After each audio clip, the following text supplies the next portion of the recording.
Hello guys! Hello! This is for Virgo. Virgo, welcome dito sa aking channel, Kapalaran 888. Welcome! Alamin natin Virgo kung anong messages, vibration, gabay, energy para sa inyong lahat. Tingnan natin Virgo kung anong messages ang kailangan mong marinig. Okay, please like, share, and subscribe guys if you are new sa aking channel. And please comment down below if you resonated or ano man yan. Gusto mong sabihin sa akin. Okay?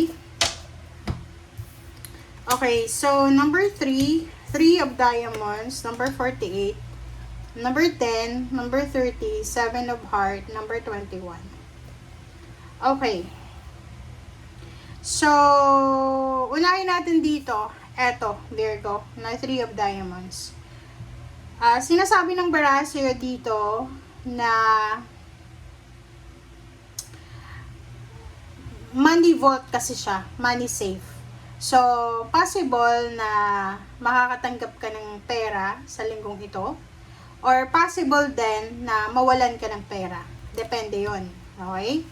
And number 10, sinasabi ng baraha dito, this is rad, and mag-iingat ka. Okay, Virgo. You need to be careful. Be careful, Virgo, kasi sinasabi ng baraha dito na possible ka na magkaroon ng family problems. May mga away, gulo, na posibleng mangyari sa pamilya mo. Pwedeng mag-asawa, magnanay, magkapatid. Pwedeng may magkapatid dito na pwedeng mag-away kayo. Or posibleng kamag-anak. So, posible Virgo na may kamag-anak ka na papanaw siya talaga. Literal na mawawala siya sa mundo. Or posibleng may mga relationship kayo na matatapos. Yung last card mo dito, this is a stork. So, sinasabi ng baraha sa'yo, meron din ditong Virgo na posibleng kailangan nyong maghanda ng inyong mga gamit. Like, kailangan mong mag-relocate. Dito ay pwedeng magbabago yung residence mo for the better. Pwedeng pupunta ka ng ibang bansa or pwedeng nasa ibang bansa ka, pauwi ka ng Pilipinas. Or posibleng uuwi ka ng bahay nyo. So, sinasabi ng baraha sa'yo dito na ihanda mo yung sarili mo dito. Okay?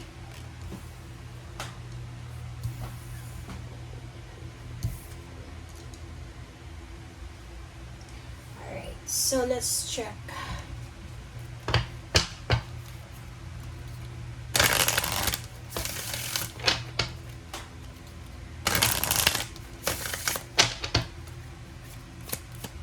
Virgo.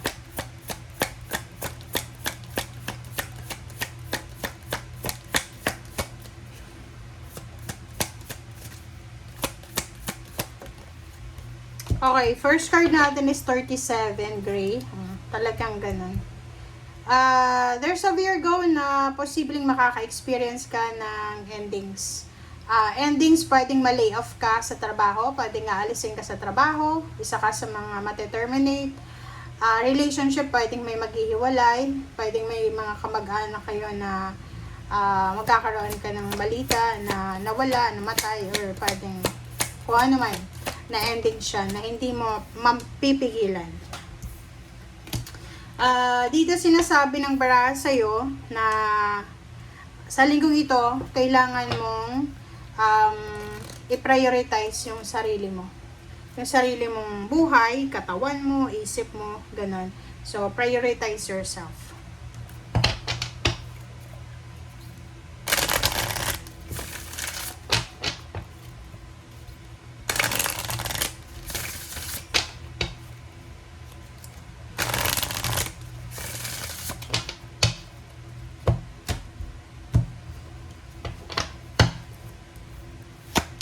Okay, creation. This is Empress. Completion. Self-worth. Oh, same energy to eh. And workaholic. Okay. Virgo, sinasabi ng baraha sa'yo dito na yun na nga, this creation is pwedeng there's a pregnancy. Maybe there's unexpected pregnancy. Maybe there's new place of work, new residence talaga to.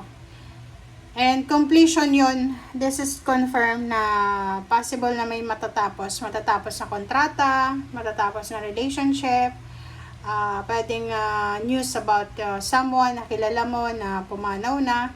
And sinasabi ng bara sa'yo dito na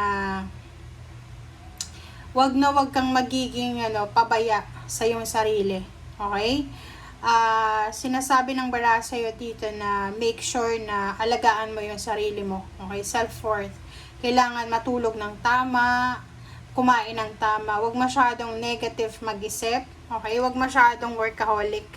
Okay? Kasi posibleng yung katawan mo yung magsasuffer niyan.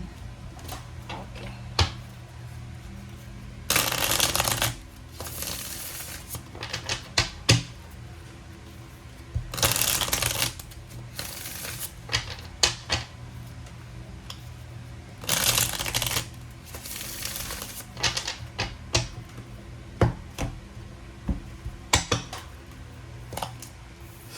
Okay, Tower. Huwag kayong magalit sa akin, guys, kung yung message nyo ay ganito, ha. Kasi binabasa lang natin. Okay, Virgo. Sa ilalim mo, Virgo, is the Hermit and Temperance. So, kailangan mo daw ng katahimikan. Ngayong linggo, make sure na unahin mo yung sarili mo. Take care of yourself. Be your own first priority. Priority mo yung sarili mo, katahimikan. Hanapin mo yung katahimikan. Be patient, huwag magmamadali, huwag agresibo. The Tower and Six of Pentacles, sinasabi ng bara sa'yo dito na there's a Virgo na posibleng makakaranas ka ng distraction.